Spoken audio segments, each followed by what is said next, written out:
I am a former professor at two top business schools in India. Good morning, viewers.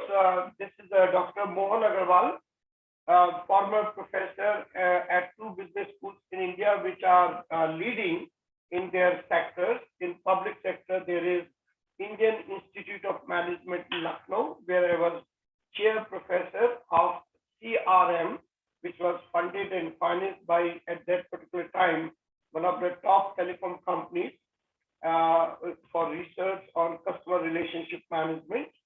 And then I had almost 2 decades or more than that at the leading private institute in management school in India called XLRI Jamshedpur. Thereafter, I also joined California University, where I was very proud to have achieved the best teaching award for both the years among all the professors, where almost 1,000 professors were there together. This particular day is a very momentous day for me because for the first time, we are doing a television show on business called Business Today with a channel which is the first channel in India on OTT. It is called Global TV. And this Global TV has been there for the last 45 years. Former President of India was associated with it. And top people who are somewhere important, they are also associated with it. You can see a lot more about it on globaltv.in. This is the website of the television where you will come to know. So why it is a momentous day for us? Because for the first time, Indo-Gulf Management Association and Global TV have joined hands together to talk about the live topics on business today. Indo-Gulf Management Association is there for the last almost, I would say, 14 years. First, it was called Gulf Management Association, and later on it expanded its scope and became Indo-Gulf Management Association. Indo-Gulf Management Association has become extremely active in the last 2.5 years, especially when the world order of learning changed from physical mode to online mode. And we have had the pleasure of providing the first in the world, and that was providing one of the best conferences every month online in different countries, in different cities. So one will say that why city matters when it is online or country matters when it is online. Well, it matters because that particular conference was set in the background of that particular country, and top professors and practitioners in that particular country joined in. And then, of course, it was a global set of presenters and global set of audience. For instance, we had it thrice in USA. We had one in Japan, in UAE, in Singapore, in Australia, Sydney, and of course, London. So many other places. I don't want to here promote Indo-Gulf Management Association. I just wanted to provide a background, and more on it anybody can see on LinkedIn, where it is a very vibrant group of things which we are doing. For instance, tomorrow we will be doing our Humanistic Management Conference with Switzerland or Geneva in Switzerland tomorrow, in which top professors of the world are participating as speakers tomorrow from 8:30 to 10:30, which will be on a different platform, not on this platform, but on a different platform. So we are assisting and supporting business schools also in terms of upskilling, in terms of researching, and in terms of creating new alliances in the world, cooperation models and all. And many IIMs have joined hands with us, sought our cooperation, and we did work with them. Now, coming back to the topic today. The topic today is corporate governance. The word which has become, I believe, the byword today for the survival, growth, and prestige of any company. Even the best companies now are going through some bad patches of the corporate governance. just day before yesterday, or whichever time zone you are, you would have seen that now even the richest man of the world and the CEO of Tesla, he has now put the deal which he had made to acquire Twitter on hold. And the reason which has been given is exactly the topic that we are talking about. That is to say, corporate governance. For instance, he has mentioned that he's putting it on hold because the Twitter brought out a report in April saying very clearly that the fake accounts or those accounts which are not existing should not be more than 5%.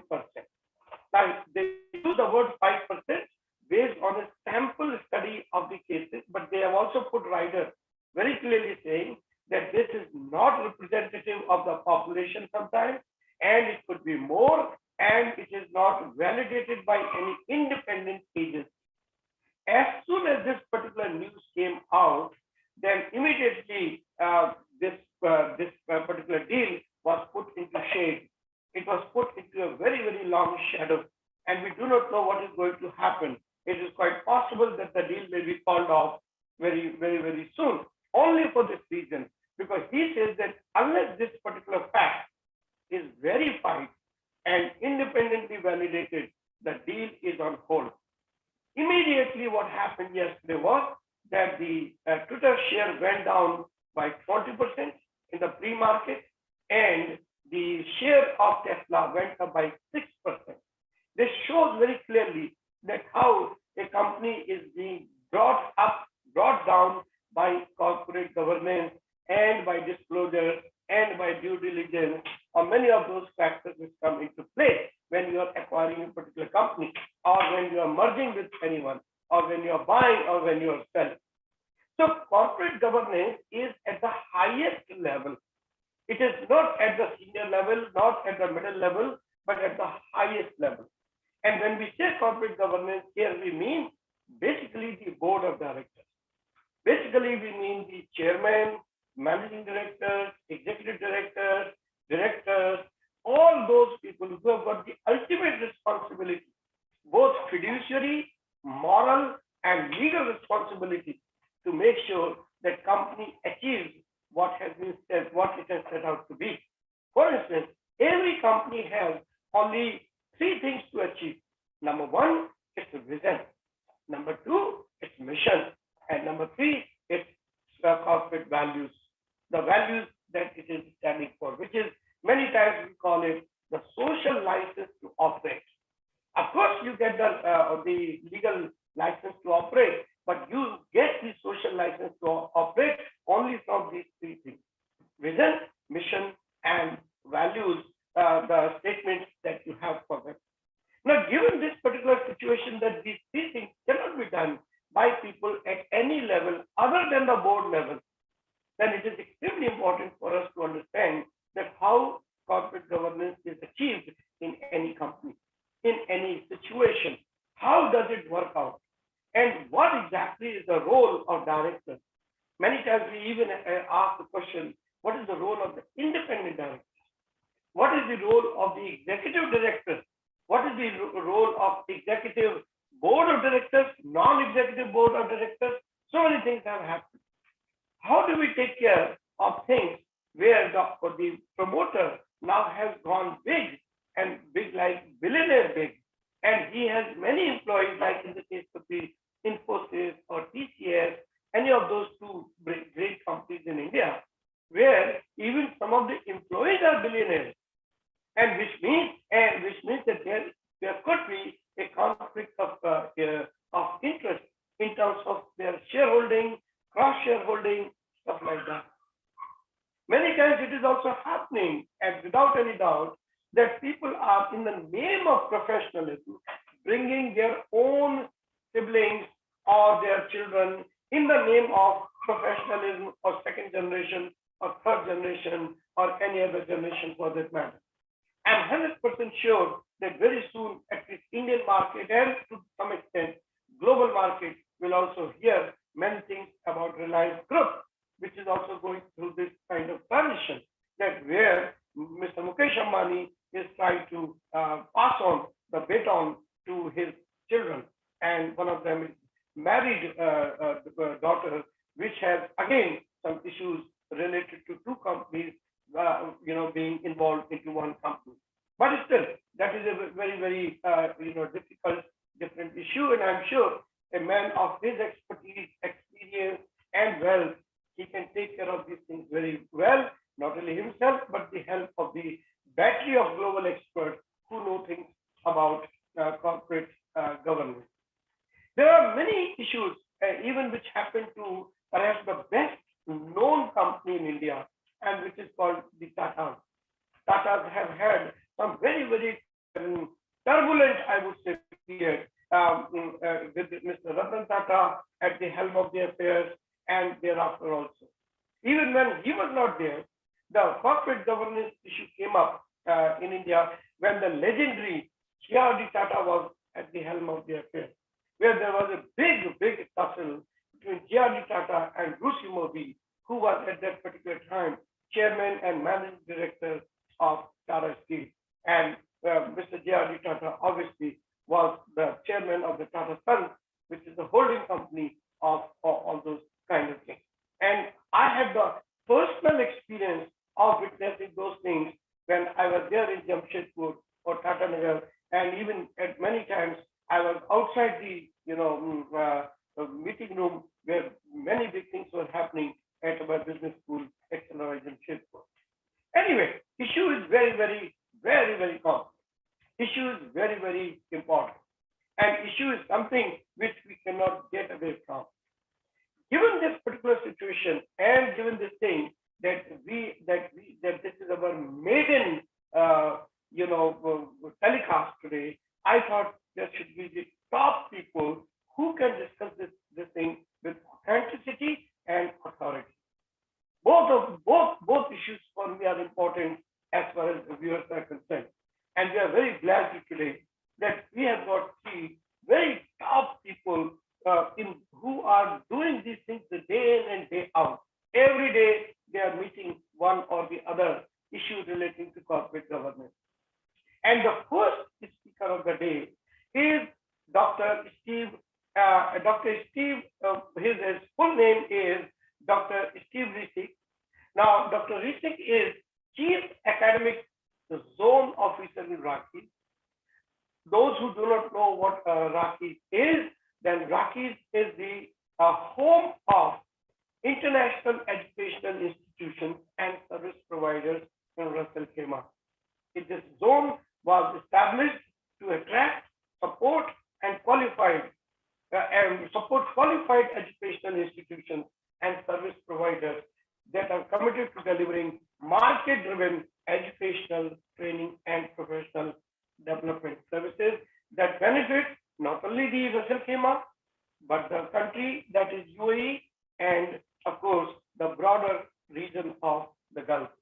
Dr. Steve, maybe I can suggest something at this particular moment as an aside, that please do not just restrict yourself to the market-driven. Please use another criteria also, and that is market driving. That those institutions which drive the market, that will be an innovative idea for the organizations to be in Raki. But that is for another time, another occasion. So as far as Russell Khema is concerned, it is very, very lucky that it has got one of the most vibrant academic zones. And all this is very, very, I would say, hugely due to Dr. Stephen Risick. Dr. Stephen Risick has had many, many wonderful, I would say, designations, roles, responsibilities before joining RAC, that is RACIS. He was the CEO of Educational Improvement Partners, which was again free zone company.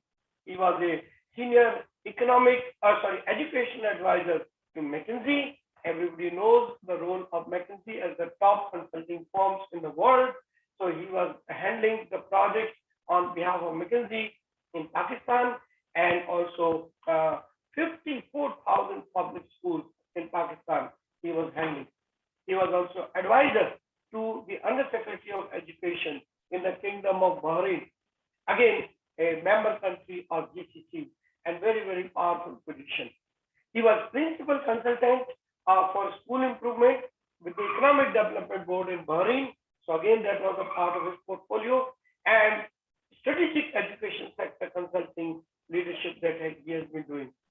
He has a very, very vast experience of this particular region, UAE, Kingdom of Bahrain, Pakistan, Papua New Guinea, and other GCC countries. I mean, Papua New Guinea is not GCC country, but and other GCC countries, and Australia. And his doctoral thesis was educational leadership, empathy, and brain-based learning. Welcome, Dr. Steve Rishi, in our show.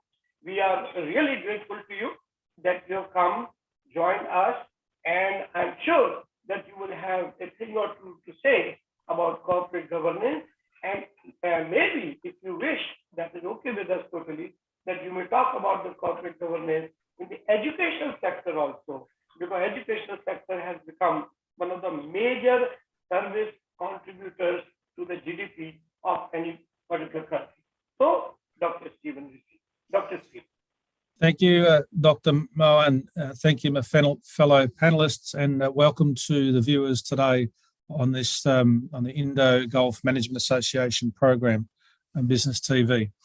So, as Dr. Mohan said, I will provide some little bit of lessons learned throughout my career, particularly in the topic of corporate governance.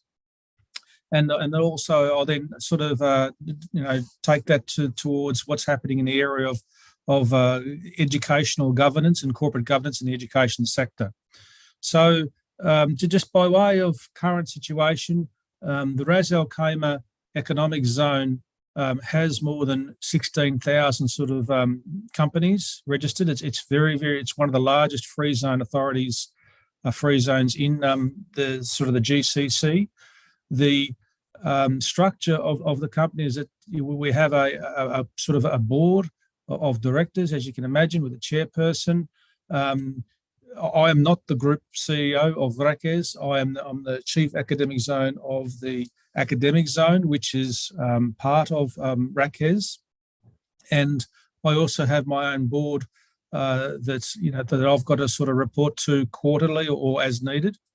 But what I would like to talk about today is, as Dr. Mohan said, across working with boards, establishing boards through Bahrain, working with them in Australia, setting up boards and training them in Papua New Guinea and across other GCC countries, there are a couple of key lessons learned that I think is important to sort of think about. Firstly, let's think about the benefits of corporate governance. And as Dr. Mohan said yesterday, the announcement of Elon Musk to press the pause button, but then to maintain and the fluctuation of shares, it's really important that people realise that the wider public, that corporate governance solidifies trust in the company. And I guess other benefits of having effective corporate governance and good corporate governance in business around ensuring compliance. So when you're talking about compliance with legal and other regulatory frameworks, and that'll also be, supported through proper sort of internal and audit processes. Efficiency. So when you've got a good corporate governance and a good and effective board, you've got an efficient board. The corporate other good aspects of corporate governance are around this whole notion of the identification of risks, identification of risk mitigation strategies, the fact that good corporate governance helps with sort of brand image of a company and an organisation, not only Twitter and Tesla that we talked about before, but sort of cross-sectorial. It improves decision making. It helps with strategic planning. So there's a huge, big benefits of having efficient sort of corporate governance. Now, as jotting down some thoughts around what are the sort of the key thrusts or through lines of corporate governance. Look, as I said before, corporate governance rests at the heart of any effective organisation. It promotes trust and confidence both within and outside the organisation. But I guess there are sort of 7 key takeaways that I sort of jotted down as I was thinking about this today. The first is you need to have a good corporate governance framework. You need to have a governance framework. So that is the effective boards that I've been on, that I've seen, have the right members. So this board composition, which can be segmented as a separate one, but they have the right members in the right positions. So if the organizer, if the board has different sort of working groups, subcommittees, and so forth, they have representatives with the necessary expertise in those areas. For example, if you have a university board, you might have one that's looking at financial sort of growth. So you'll have some people with sort of M&A and other experiences there. You might have those that, if they're looking at regulatory control, educational quality, higher education quality, sector analysis, you'll have somebody who has that expertise there. But you'll also ensure that you've got a mix of people in different roles. So then having clarity of the roles of board members, I think that's very important, so that before appointing someone to a position as a director on the board, there should be a clear mandate as to why that person is going to be appointed, what's going to be their responsibilities, what skills are they going to bring. I think that's very important. So the governance framework for corporate and government is the first thing that's, I think, is very, very important. The second part is to ensure that that the board has actually really good processes and procedures for documentation and record keeping. I think some boards can actually let that slip by having sort of laissez-faire or ad hoc reporting, but I think, and then there has to be that segmentation about what can be publicly shared and what needs to be sort of remain commercial in confidence. But having good systems in place and documenting the key decisions that's taken is very important. The third key thing is this ensuring around that all the policies that the board has in place are in line with the sort of the local and the national laws.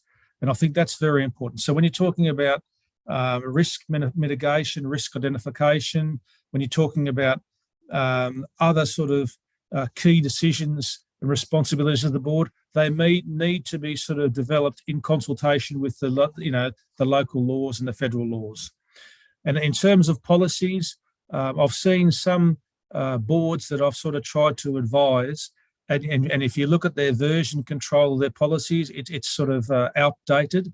So I think also, which is important, is sometimes overlooked, is that policies need to have that version control. So if it's 2022 May risk management policy version 1, there should also be a central sort of version control register. So I think whilst it might sound simple, it can actually get boards and directors in trouble unless it's updated. And that also includes subsidiary policies. The fourth one is ensuring around this effective board reporting. So the CEO has obviously the role to work with the chairperson and ensure that the actual agenda meets the position for the next upcoming board meetings. But I think when, for example, the CEO is developing material for the chairperson in order to be able to approve and share throughout the rest of the board members, or to share directly to the board members, I think all effective governance in terms of boards, they actually have documentation. When you send out the board pack, it has to be very, very clear. It has to be like brevity, like clear, consistent, concise, because board members are actually very, very busy people. So the clarity of information is important, but also have enough in backup if they want to go into the sort of the real details. I think that's really, really important. The fifth thing, which sounds simple, but is actually at the heart of sort of your effective board meetings and governance, is the agenda and the minutes. Sometimes people will pass over this, but I think this is critical. So you need to have a structure where you've got a structure to the meetings, a routine about the minutes are going to be sent out within, say, 7 days, any amendments checked and so forth. I think that's going to be very, very important. Conflicts of interests are also sort of should be declared up front, and then That doesn't mean that someone has a conflict of interest. It means that they can't necessarily contribute to discussion. It will mean that it's transparent for all the board members, and then the chair will decide whether or not that board member should be part of that decision on that particular topic. So I think, as Moen said before, conflict of interest needs to be acknowledged and needs to be managed. What I've found useful in facilitating boards is to ensure that, that there's a routine, so that normally, apart from the declarations of conflict of interest, we always sort of look at what were the agreements and actions from the previous board meeting and a summary of the progress against those, and then moving to the key agenda items.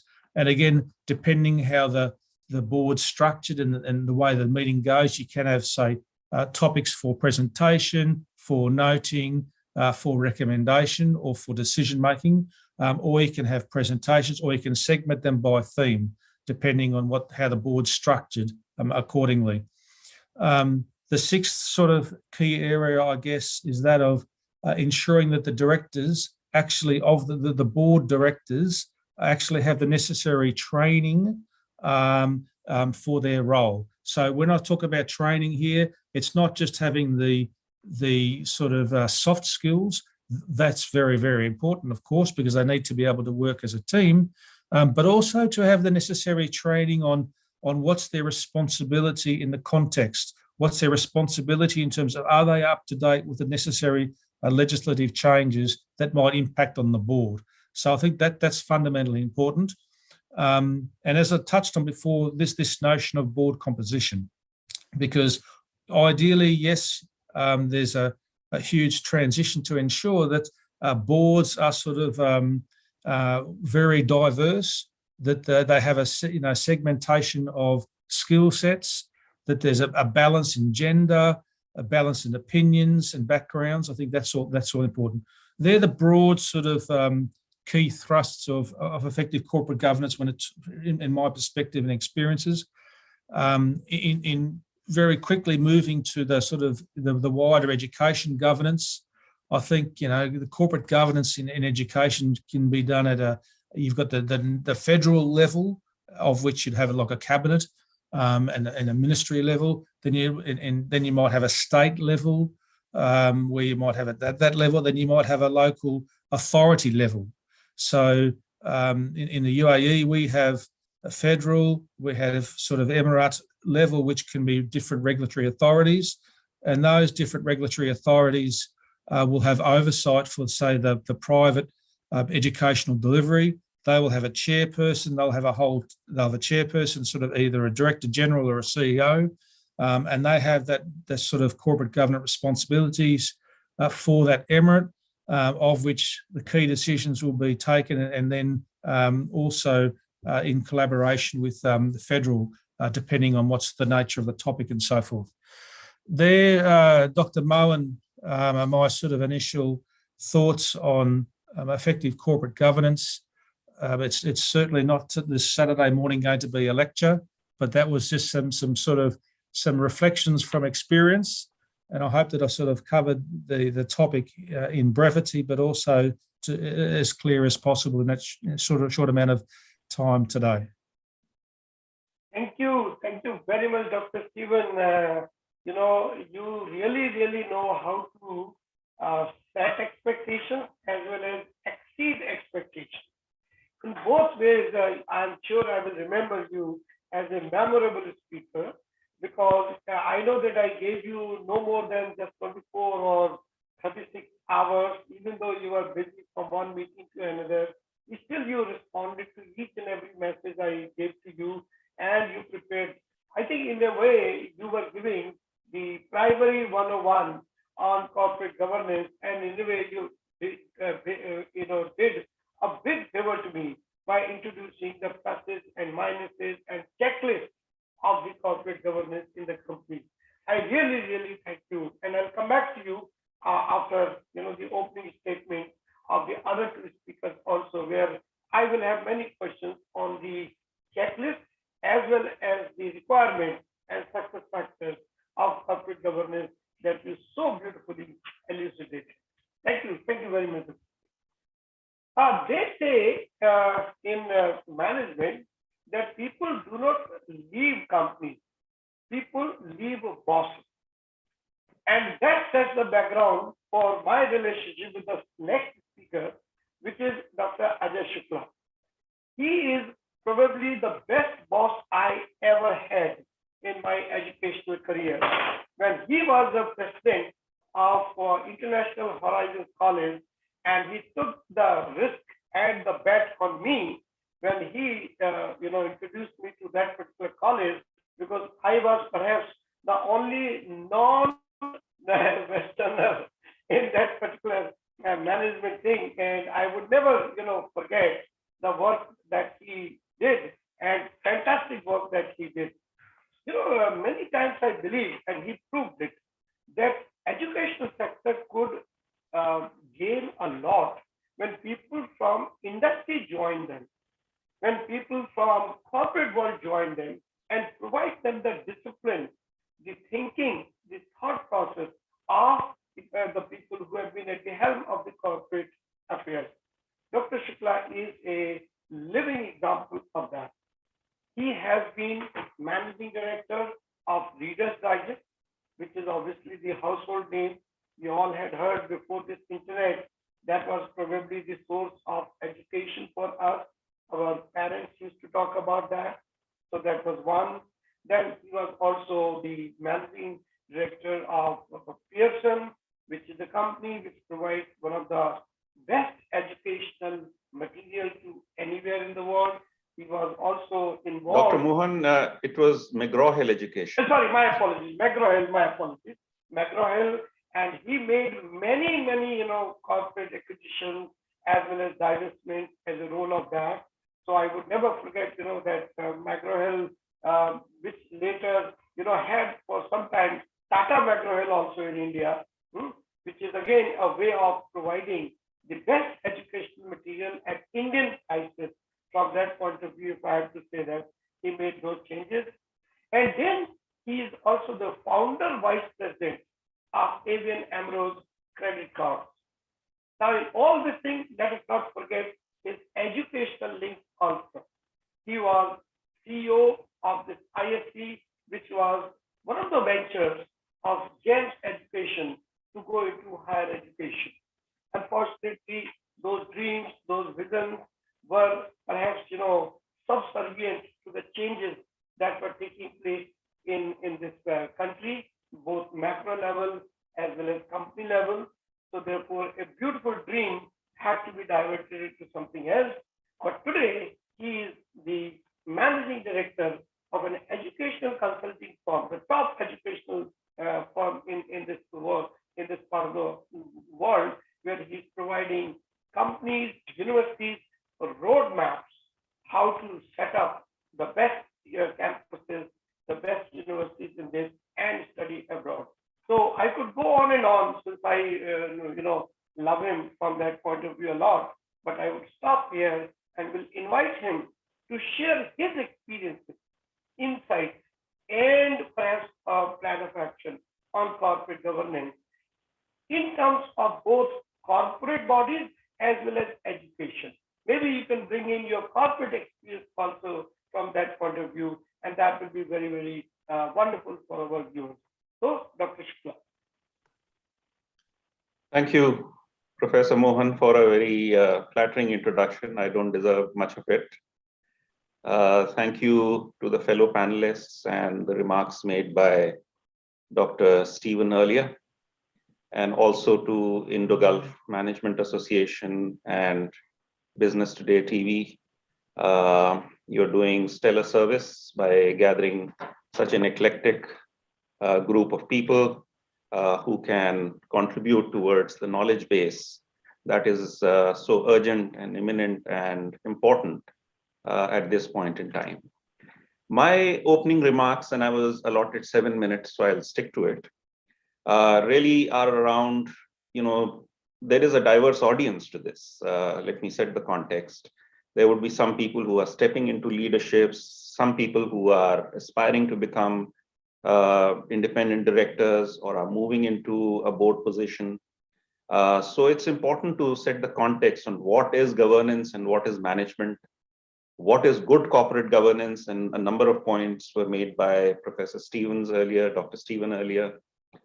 And what are the benefits of good governance, how to achieve it. And there are some new challenges because the market landscape is changing. There are startups, there are unicorns, there is social media, there is viral impact on reputation because of that. There are some global perspectives as well. There is the new element of ESG, which is environment, social, and governance, which is becoming very important. So that's, and of course, there are some regional stories and global stories which make this topic very important for everyone to recognize and act. So starting with what is governance versus management.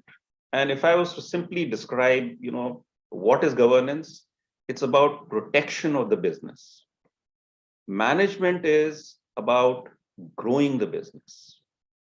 So the responsibility of governance is what in our culture we call the Lakshman Rekha, which is that your actions as a director on the board or the chair are to protect the business. It's not to direct how the management runs the day-to-day operation. So that's a very important aspect that we must recognize. When we say protect, there have to be very well thought through, laid out, updated, and concurrent policies and procedures for a lawful and ethical operation.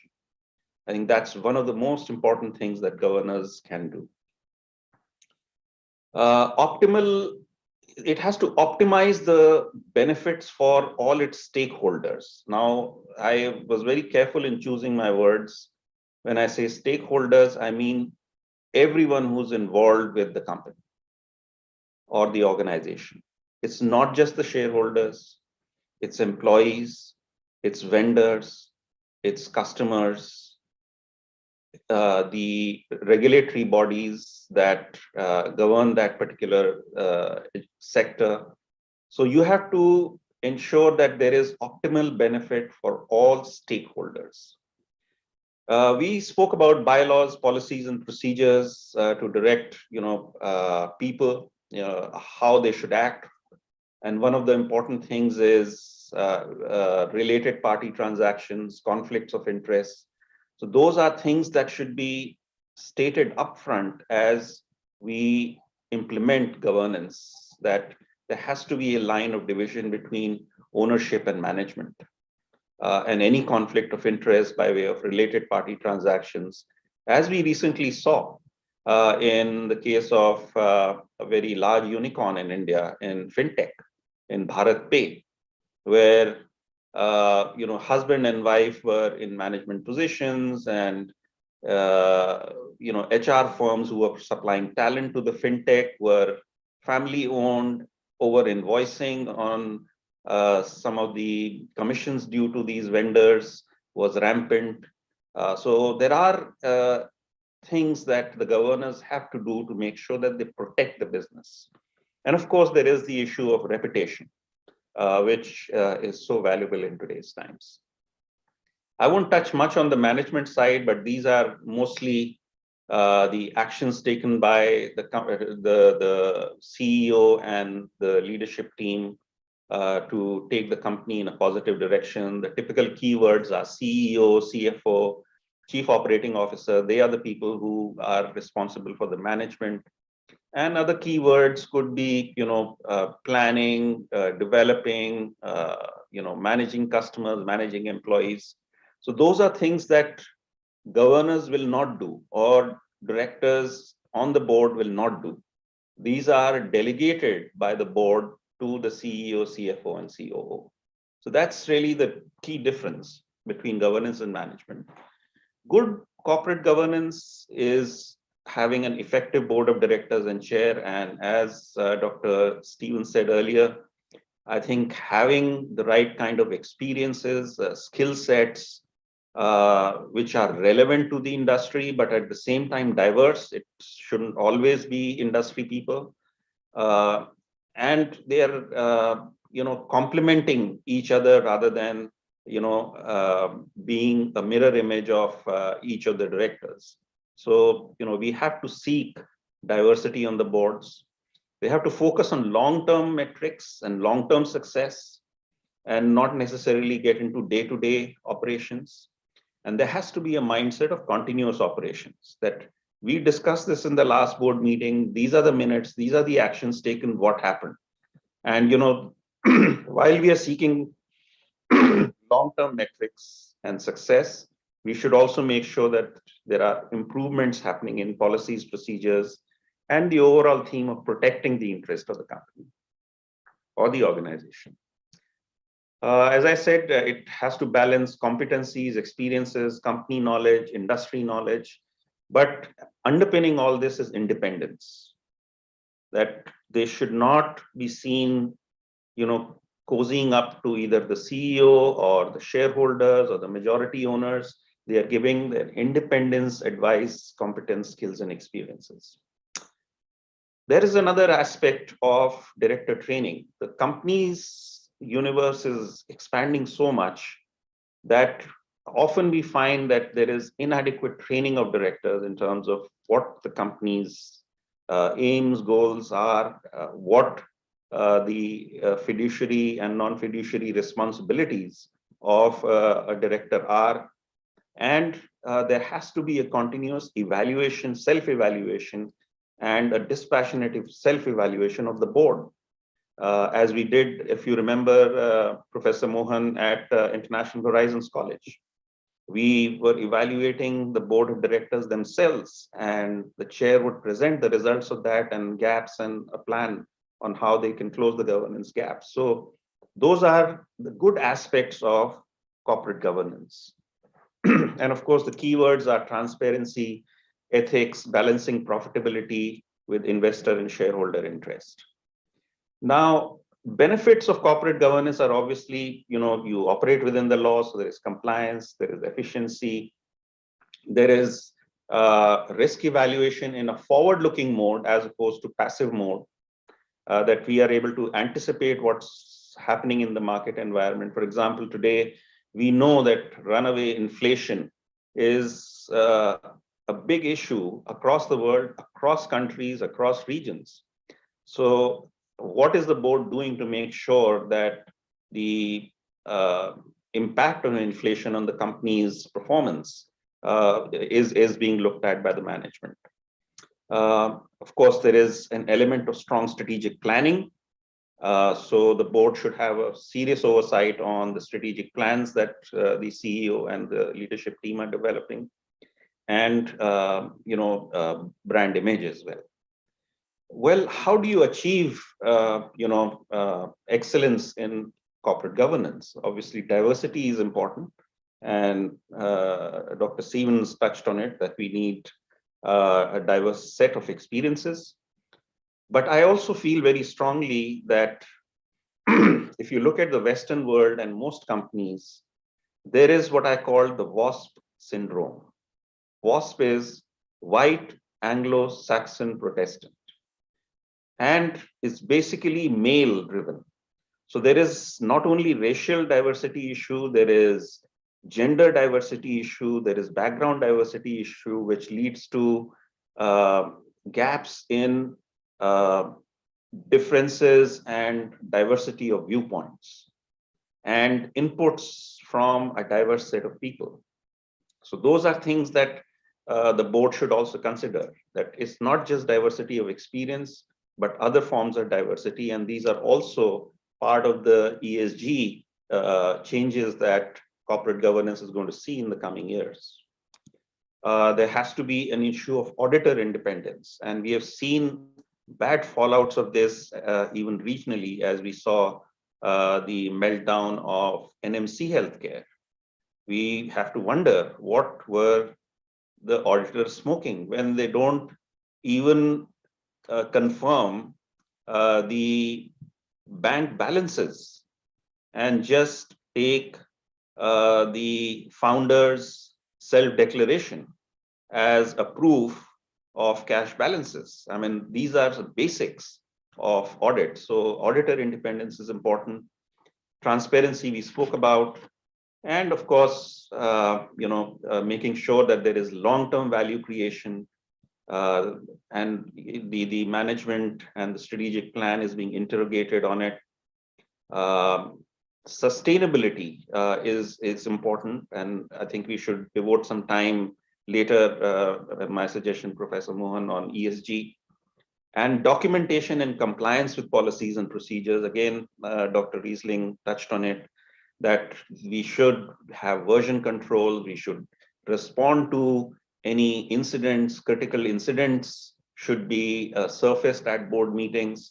And if they mean any changes in policies and procedures, or if there are environment changes, regulatory changes, they must immediately reflect in the policies and procedures and the compliance thereof. The new challenges really, and these are my concluding remarks, are that today's corporate world is not only listed companies. 20 years ago, it was like that.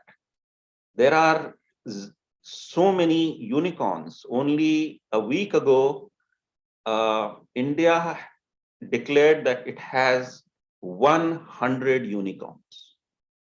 These are billion-dollar valued startups. And these are run by young, impatient founders who are chasing growth at all costs. And that is where the role of the board of directors and governance comes into play, that while we are chasing growth, while we are chasing valuation, what is important is that we protect the interest of all stakeholders. We don't chase growth for the sake of it. We know that in a tech environment, companies can grow very fast and fall very fast as well. So making sure that the management doesn't become like cowboys in Western movies is an important role of governance. And we have seen such examples. I spoke about BharatPay earlier. There is another company called Zilingo, again, based out of Singapore. And it's a case study in poor governance. And to an extent, I think the private equity universe also needs to get trained on proper board governance. This basically is what I wanted to say as opening remarks, just bringing into context what is governance, what is management, what is good corporate governance, what are the benefits, and how to achieve, and how do we contextualize it with the fast changing business environment that we have here. Thank you. Thank you, Dr. Shukla, for really raising wonderful issues with illustrations of the companies. BharatPay has been a very painful episode for all entrepreneurs, and I'm sure that you will also later on, touch upon even some of the employee turned entrepreneurs who have also brought in their experience of industry, but created problems for themselves, for the ecosystem that they work in. I'm talking here, about Paytm also, or Nykaa also, or many other companies also, where that employee turned entrepreneur. That is another issue. Even though they are not young, they are experienced, but still things are happening like that. But each and every point that you have mentioned, and especially I really love the 2 points of diversity, experience, independence, and competence of the independent directors on the board of trust. And what a wonderful thing where you are saying that even you are evaluating the performance of the directors also, which is very important, because after regulators must also be regulated. If those are the people who are supervisors, they also need to show a very strong scorecard of their own independence, competence, and all that. So perhaps, from where I think the technical knowledge matters a lot. And that gives me the background or the platform to introduce our third speaker panelist today, which is Mr. Pramod K. Chand. I hope he also becomes doctor soon. I mean, this will be one of the things that I will have on him. accountant. He's a member of the Chartered Accountant Institute of India. He's also heading the Chartered Accountancy Council of Russell Khema. He's the Group CFO, very, very important position, Group CFO of RAC Ceramics. He is also on the board of directors of the subsidiary companies of Russell Khema or RAC Ceramics. RAC Ceramics, those who do not know, my viewers, it is the iconic company in the UAE. I wouldn't call it the company of Russell Khema because it is beyond that. It is an iconic company of UAE. It brings one of the finest design, innovation, quality, and customization of everything that beautifies our kitchen, our home, our entire living space where we have. Those who have not been to Russell Khema or have been to Russell Khema, I would very strongly encourage you to visit their showroom that is there right there, one of the finest that I have seen. And I was very, very enthralled to see the showroom that they show what kind of things are things. Now, this company is the backbone of corporate governance in corporate field of RAK. Mr. Cham has also been with regulators like Russell Khema Investment Authority, RAKIA. He was also a part of that. So you can see that he has a fantastic technical skills, technological training to see what is wrong, what is right. Many times we cannot even though we see financial statements, but we do not see what is behind them, what is behind the numbers, what they are saying, what they are not saying. Probably Mr. Pramod will know corporate governance from those numbers in terms of what they are saying, what they are not saying. So with this, may I invite Mr. Pramod Chand to come and help us understand this complex world of corporate governance. Mr. Pramod. Yeah, thank you. Thank you, Dr. Mohan. Good morning to everyone and to my fellow colleagues as well. And, it is a very difficult task for me because sitting in the midst of three doctors and, they're all from the educational background and professors, but I'm the only person who is from a manufacturing sector. So anyway, I will try to share my experience. And I'm also thankful to the Global TV and Indo-Gulf management for giving me this opportunity to bring out my views. Before I begin, let me give you some background as far as RAK Ceramics is concerned. Now, RAK Ceramics is one of the largest ceramics brand in the world, which specializes in ceramic and Grès porcelain wall and floor tiles. We have actually 4 verticals. One is tiles, sanitary ware, tableware, and faucets. And we have 21 state-of-the-art plants across UAE, India, and Bangladesh. We have clients in more than 150 countries with network of operational hubs in Europe, Middle East, North Africa, Asia, and North and South America, and also Australia.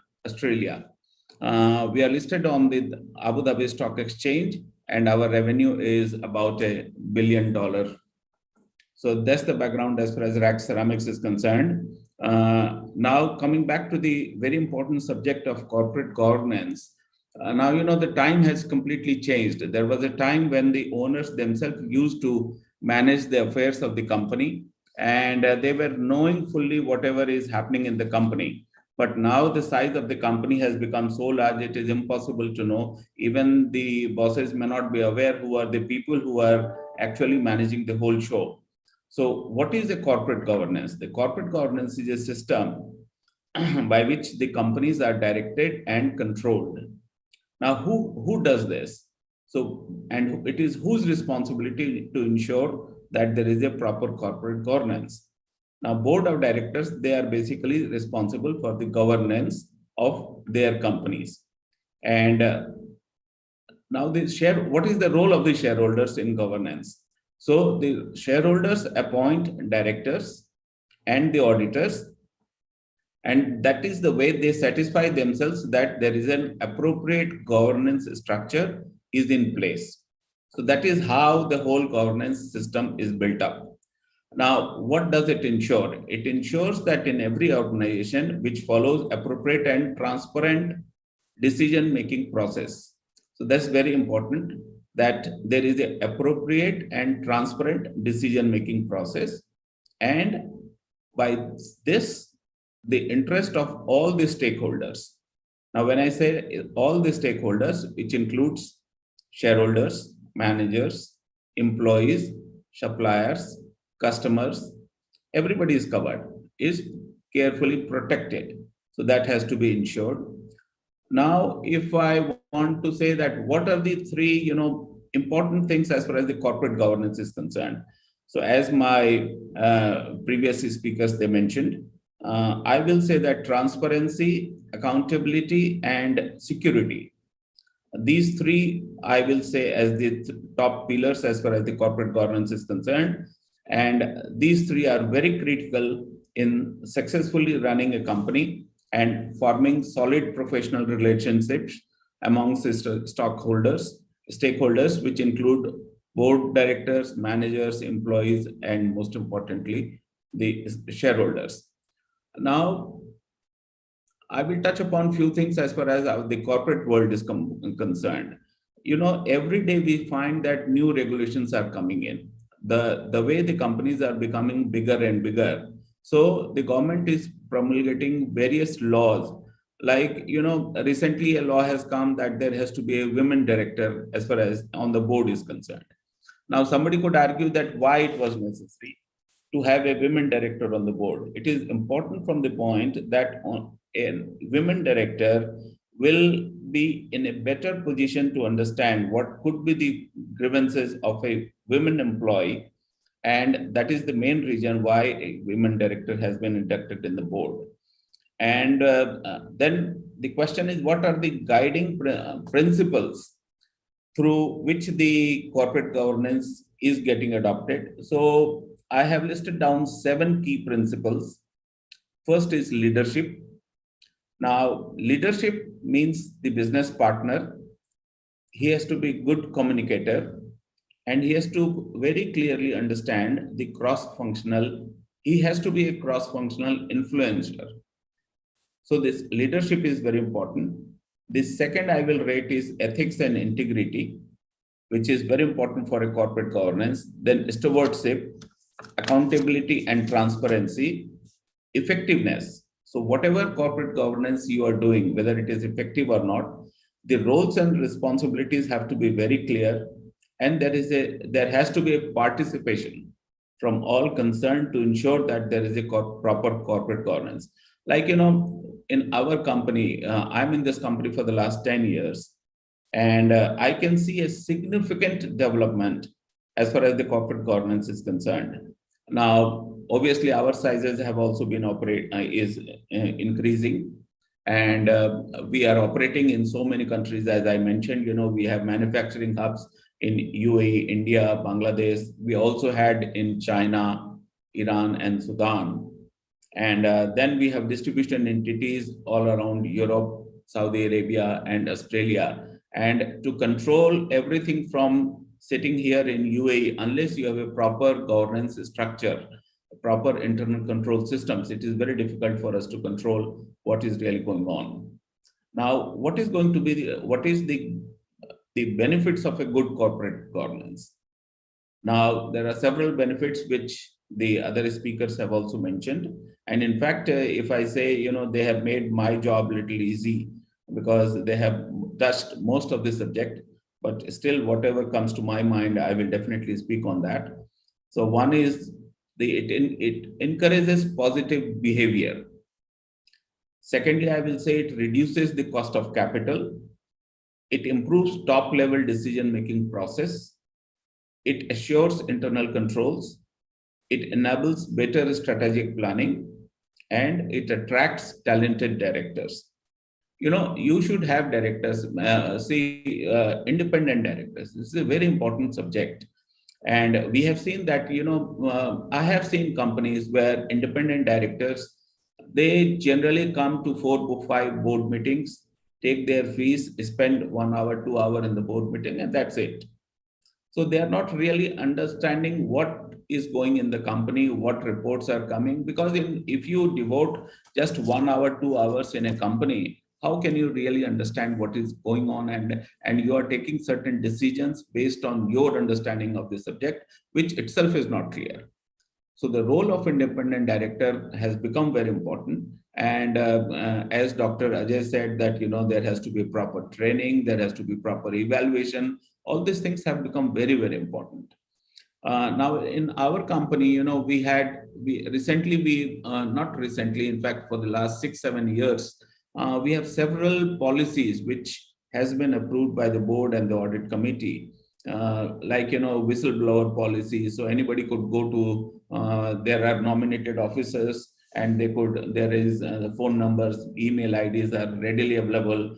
You could send them messages if you feel anything. So there is a proper whistleblower policy. There is a proper code of conduct policy, conflict of interest policy. So in the beginning of every year, our internal control department, they send a lengthy message that if you are involved in any of these activities, or if any of your relative is working or is doing business in any of the units that we have, then it has to be properly disclosed. And whatever are the variations, those are properly recorded, understood, and then if it is to be approved. Just to give you an example, like, I'm the CFO in the company, or CFO role is fine, but take the case somebody that there is a purchase head. Now, obviously, they are buying a lot of materials from different parties. Now, one of his relative, if he is supplying certain item to the company, the decision making could be influenced. So that has to be properly disclosed. That has to be properly understood, what value of material is being supplied, whether it is an arm's length basis. All that has to be properly understood. So the next is conflict of interest. So that's very important again. And related party transactions. It's very, very important subject, because in day night we have these kind of things, that there are related party transactions. So that has to be properly scrutinized. That is why what we strictly follow is that even if there is such transaction where any one director is interested directly or indirectly, that particular director is not involved in the decision making process. Even when the discussion on that particular subject is being held, that director is out of the room. So that is properly ensured. So what I have seen here in Rack Ceramics, that yes, corporate governance is the topmost point which is being looked into. We have an audit committee expert on our board, who is not a board member, but just like a board member, is a very senior guy. And we ensure that all kind of corporate governance. But as I mentioned, we have got so many units, so many distribution entities. Unless we have a full structure, it is impossible for us to manage such a big affair. So that's what I wanted to say, because as most of the points have already been covered by my previous speakers, so they have made my job simple, in fact. And I think it is better for us to take questions. I think then we will be able to do justice to our work. Thank you, Mr. Chand, for so succinctly putting the role that you play day in and day out in corporate governance. While you did mention that all three of us are doctors, but you have something bigger than us, and that is you have been practicing it there. So currently, every day in your main company as well as subsidiary companies. And as you have very rightly said, that you are not just responsible for yourself, but you are responsible for the entire supply chain, value chain, demand chain, which is going around. So in a way, you are responsible for the governance of the universe in which Rack Ceramics plays a central role. And I really would like to thank you for that, especially the point which you mentioned, proper disclosure.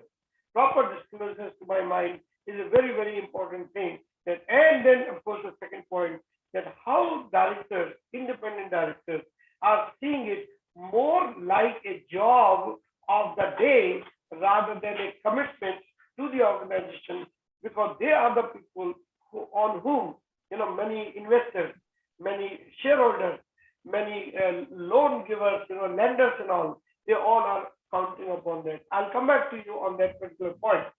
My first question goes to Dr. Steve. Dr. Steve, you have a very, I would say, difficult role in being the head of the academic zone of this Rockies. On one hand, you need to attract a very steady flow of educational institutions come here and all that, and retain them, and you also help them grow, because your goal is not to attract them and then lose them in the plethora of laws, in the plethora of regulations. But at the same time, you cannot be a home of shady, unprofessional, bad institutions where one bad apple can make a difference to the entire ecosystem. So can you tell us briefly one educational institute, without naming them, what was the deal breaker, and another institution, what was the deal maker in terms of corporate governance, in terms of only corporate? What broke the deal and what made the deal? Dr. Steven. Thank you, Dr. Mohan. So basically, you make a very valid point. We need to always look to attract foreign educational institutions to Ras Al Khaimah. But we've also got to make sure that those that we attract are not just going to bring commercial revenue to the Emirate and to Raqqa's academic zone, but also that they're going to bring a benefit to Ras Al Khaimah and the wider sort of UAE. So what we do is that upon, so it starts with obviously our own due diligence of the institution. So normally either we will approach different forums, different events, and we'll talk about what we offer, or we'll also get referrals, or people will come directly to us saying they want to open, say, a university branch campus. What we will then do is that in some cases, we had one company who wanted to set up what they called was a university branch campus. What we did when we did our due diligence, they were actually a company outside the UAE who wanted to print degrees. So we had to say to them, look, sorry, you can't offer bachelor, master's program, because fundamentally the ultimate beneficiary owner was one person in a small company that wanted to sort of come and make a lot of money by printing bachelor degrees that actually weren't anywhere near the level of, say, some of our other universities. So we have to sort of look at this under our own academic regulatory framework to decide what are going to be the benefits. So we have to balance the quality and the actual commercial, because as you mentioned, yes, it's good. We could have said, yes, please come, give us your money to have a license to operate. But then what it does do in that case, it would undermine the rest of the quality of the other institutions, education institutions in Ras Al Khaimah. So we often say no to sort of what we would think as non-reputable providers. So that's from that, and our regulatory framework will support us that. A good example of how we have got it right and how some universities continue to get it right is where they have the trust that we have good regulatory frameworks and that their competitors are not going to get a fair advantage, and they know that we're very transparent. As my other colleagues, panelists have said, we're very transparent.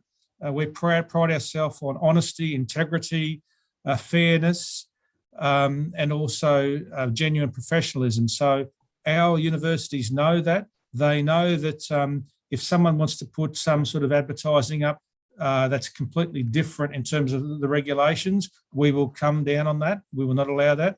But we know that some of our universities continue to grow. And as they continue to grow, we have to ensure that we have the regulatory processes in place to allow them to expand. So whether that's zoning, rezoning, looking at sort of how we can help them, we also look within as much as possible to sort of support them in their individual needs.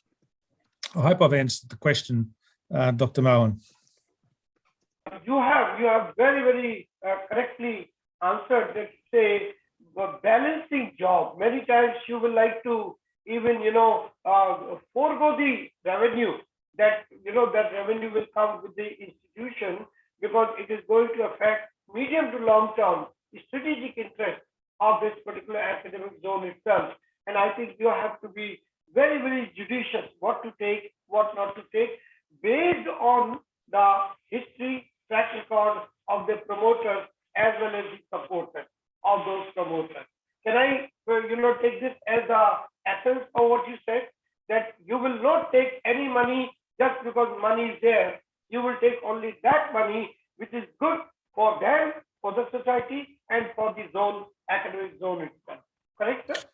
Correct. And one more point is that, yes, we're commercial, but we also don't want to just say, at the end of the day, we don't want to take the risk in terms of approving a non-professional organisation, which could then lead to undermining the whole sector. So, someone, yes, it could be that there's a good deal, but it might be a good deal, but short-termism is not going to sort of be transformative. So we've got to balance the notion, because some people would like to have the short-term vision. We try to accept the short-term, but then think more broadly about the cross-sectorial perspective. Thank you, sir. Thank you. My next question is for Dr. Shukla.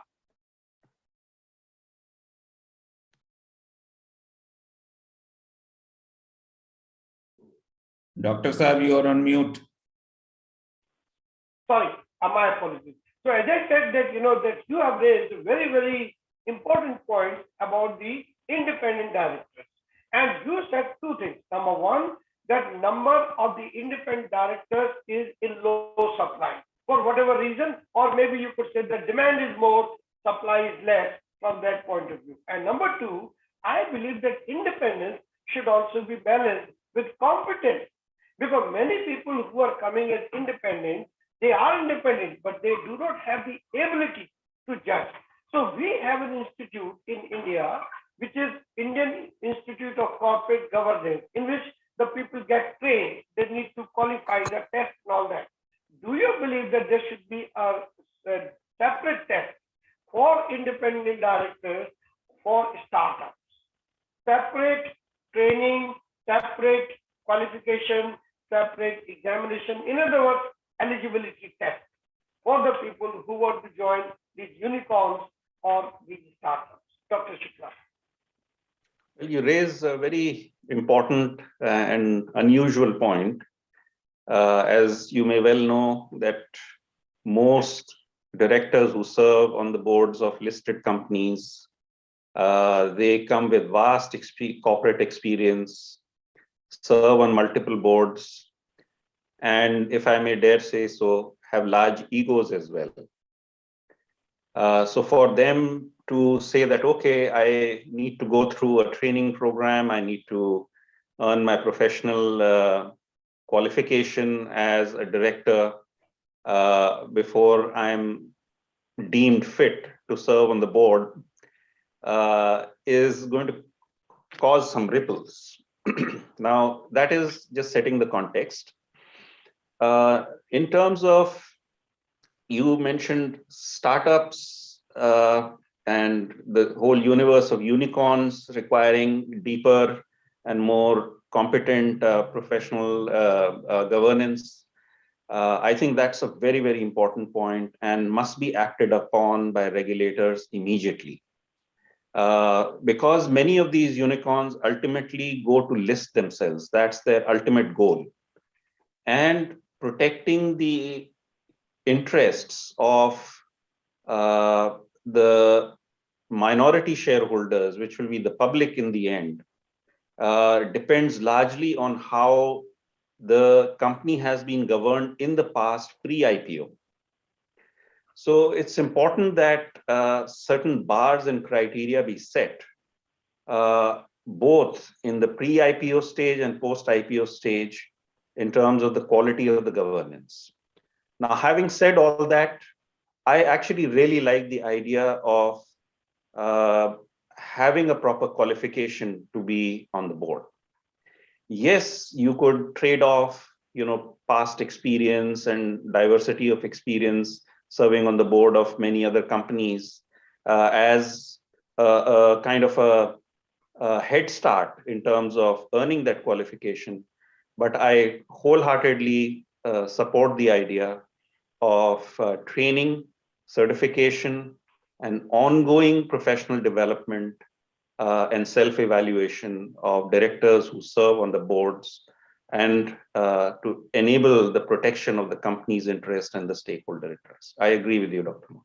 Thank you. I have one more question, sir, with you, since you mentioned that part also, and which is diversity, gender diversity. Now, why not also have global diversity? Because more and more companies now are having a global stake. They are not just confined to India, but outside. And my feeling is that if we have one international director also as a requirement, or not requirement, at least desirable point, the same way that we have women. What do you say to that part?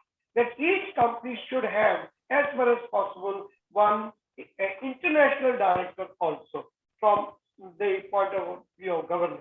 Dr. Shukla. Yes, I think again, something that I can speak from experience. I was managing director of a joint venture, which was a Tata company with McGraw-Hill Education and S&P 500 company. So clearly there was a need for diversity. So we had directors on the board who represented the McGraw-Hill interests. There were directors on the board from the two Tata trusts who represented the interest. But we also had independent directors from the education sector and the social impact sector to ensure that the company was not blind to its broader societal impact and the broader impact that it had on the economy and the educational system in India. So we actively sought diversity. I mean, I would say that this was many years ago, before this whole notion of diversity sort of matured and became alive in the boardrooms. But we actively sought that. Now, later on, when I became the regional VP for Asia Pacific, in addition to my role as MD of Tata McGraw-Hill, I served on the board of 14 different entities across Asia Pacific, obviously representing McGraw-Hill interest. But I started inducting some local talent, and we knew that we were moving into a digital era from print books. So, for example, in Korea, I inducted somebody from Yahoo. In Singapore, I inducted somebody from another internet company to help us think more strategically about how the industry is going to be impacted by digitalization. The final sort of concluding part, I would say, is that yes, companies are global, so they need to have global representation in the mothership board, not necessarily in the regional boards, but in the mothership board. What we also see is that the digital economy companies, they actually get more revenue, business, customer footprint from international markets than their own home markets. It's in their own interest to make sure that the talent at the board level is representative of what the company's footprint stands for. So that is purely the practical aspect. But the more important aspect, which my other esteemed panelists also spoke about, is diversity of viewpoints, experiences, competencies, and skills. The moment you get somebody from international on the board of a large global listed company, you fulfill that requirement because they will come with a diverse set of competencies and experiences. In fact, I would argue that boards should set themselves an agenda around diversity within the boardroom. They should have a target of inducting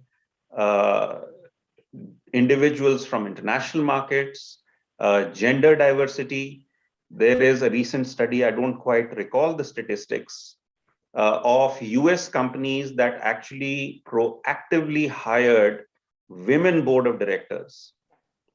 And the incidence of corporate misgovernance or reputation risks of companies where women were serving on the board was far less than all white or majority white or male dominated boards. So I feel very strongly about racial diversity. I feel very strongly about gender diversity, and I feel very strongly about geographical diversity. And these ESG, three things and should also be ESG paramount in designation. the hearts and minds of the boards. Yeah. And I really like Dr. Mohan, before sorry to interrupt you. Sure, please. I need one clarification from Dr. Ajay. Dr. Ajay, my view is like, independent directors. We all know independent directors, what is their role, responsibilities, what they're expected to do. But the question is, the time that they devote is so less, then how we can expect that they should be fully aware about the activities of the company and they can do full justice to their work? Because what normally happens is they attend 4 or 5 board meetings, they receive the board papers or the agenda papers just 2 or 3 days in advance. Whatever is mentioned there, they have only access to that information, and based on that, they are taking few decisions. So the question is how they are really giving their best as an independent director, and how this problem can be solved. I completely relate to this. Of course, Dr. Stephen should also respond to the very pertinent question Mr. Pramod has asked. It is correct indeed that directors just show up with very sketchy knowledge on the basis of the papers that are submitted to them. And how do we engage them more? So I would argue that there are some good practices that could be incorporated. For example, I serve on the board of governors of a very large school in Dubai. And one of the things that the CEO principal encouraged us to do was something called learning walk, where I would actually go down to the school, meet up with a few staff members, take a walk around the school to see the well-being of children, well-being of teachers, ask them questions about what they feel about the school, what makes them excited and come to the school every day. And these are some insightful things that that's an educational context. But for example, in a board of directors context, what I used to do as managing director of Tata McGraw-Hill is we used to have an international sales conference every year. Okay, so we had 4 different occasions for the board meetings, the quarterly meetings. One of them we had on the sidelines of the sales meeting, because all the sales leaders, all the management was there. And we actually asked the board of directors to participate in the entire hoopla of a sales conference to really get firsthand knowledge of how the staff were feeling. We encouraged them to actually, in rotation, meet up with the senior leadership team and have some interactions with them. And it was mostly in an international setting. We used to go overseas as a big delegation, 500-600 people. So the board of directors were also not distracted that, okay, I have to jump here, I have to go there, and, I have to take this call. They were in a very company specific environment where they could immerse themselves as well. So I would say that, these are ways in which you can engage the directors more.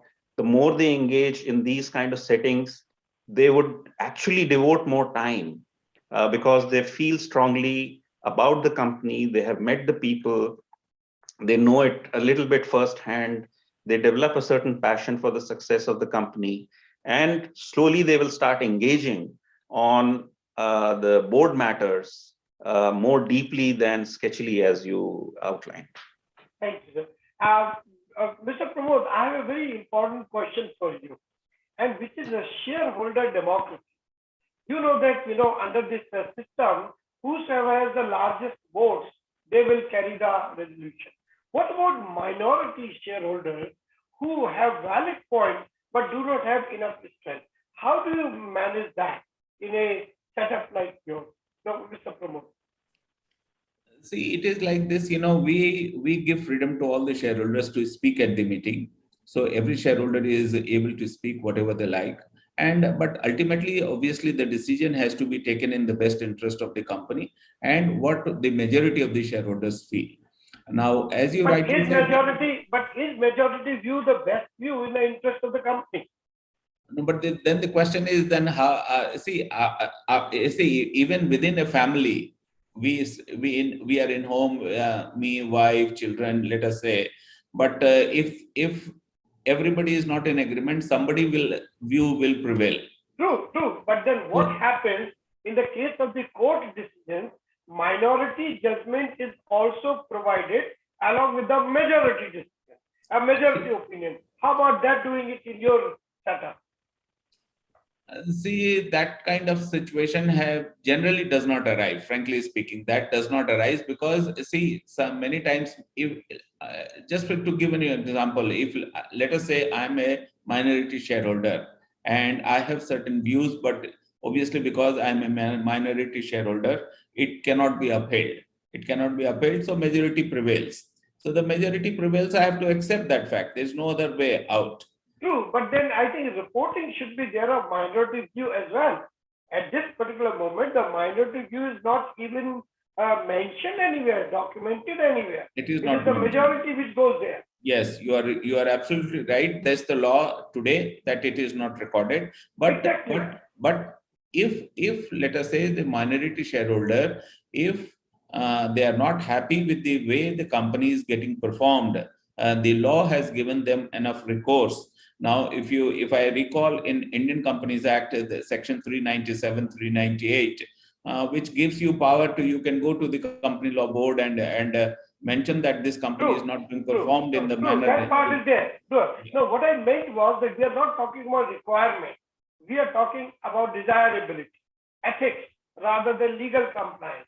In my opinion, like in any court of law, the minority decision is also provided the same way majority decision. I believe this kind of thing is there. Anyway, that's a very good topic. Another time we can take. One more question for you, sir. And that particular is, what do you say that a family-owned organization has majority of the members on the board of their family? How do you ensure in that case corporate governance? And father, even though he's old, 70 years, 80 years, he remains the chairman, emeritus chairman, non-executive chairman. What do you say to that particular part in corporate world? See, it all depends if you are a listed company or an unlisted company. If it is a listed company, if it is a listed company, then there are corporate governance laws which takes care of these things, like appointment of independent directors, appointment of women director. There are so many committees, there are so many laws nowadays in place. So that serves the purpose. But if you are not a listed company, let us say, and if you are a family-owned business, is fine. No, that part I am also not worried. That is beyond the radar. I'm saying within the radar. Like Birla companies you have worked for, number of Birla companies you have worked for, and I see their boards, and I am investor also in them.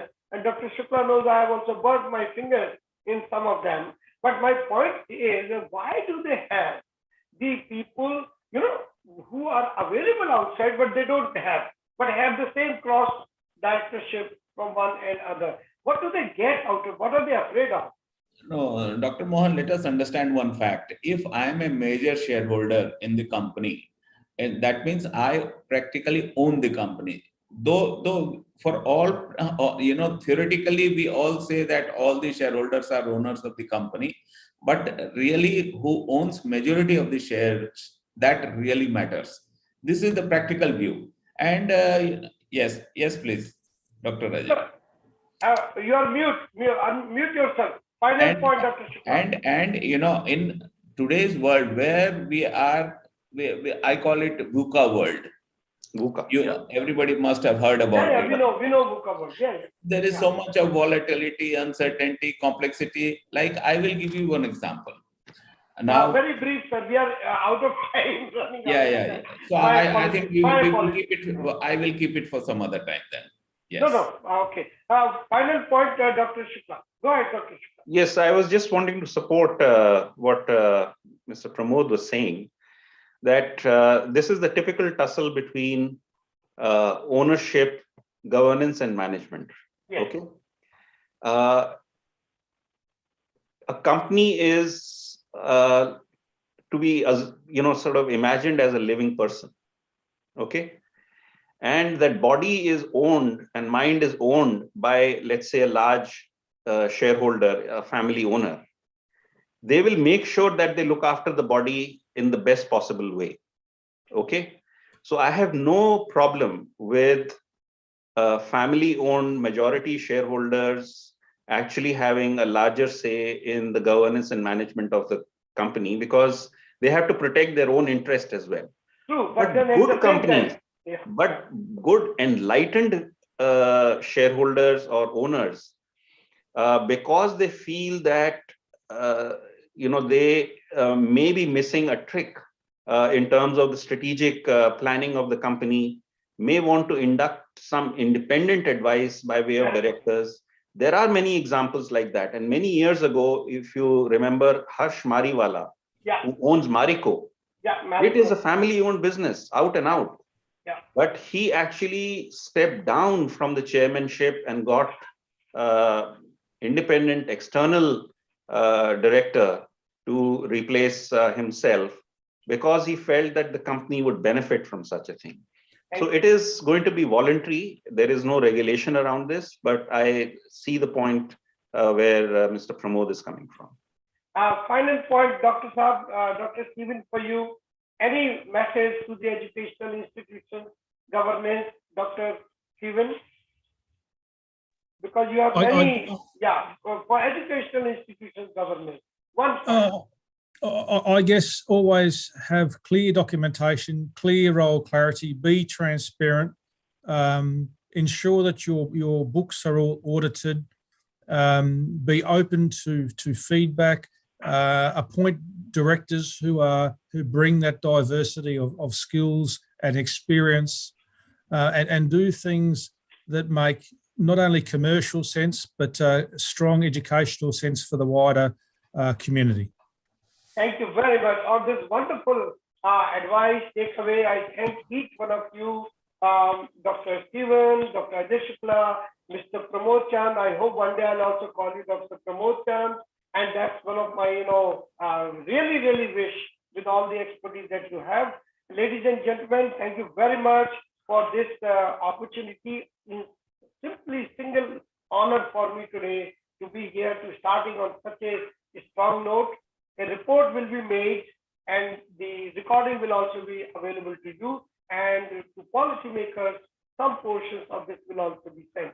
I hope they at least listen if they don't act upon it. Thank you very much. Thank you very much, everyone. Thank you, Mr. Pramod. Thank you, Dr. Steve. Thank you, Dr. Ajay Shukla. Thank you. Thank you very much for hosting us. Thank you, fellow panelists. Thank you.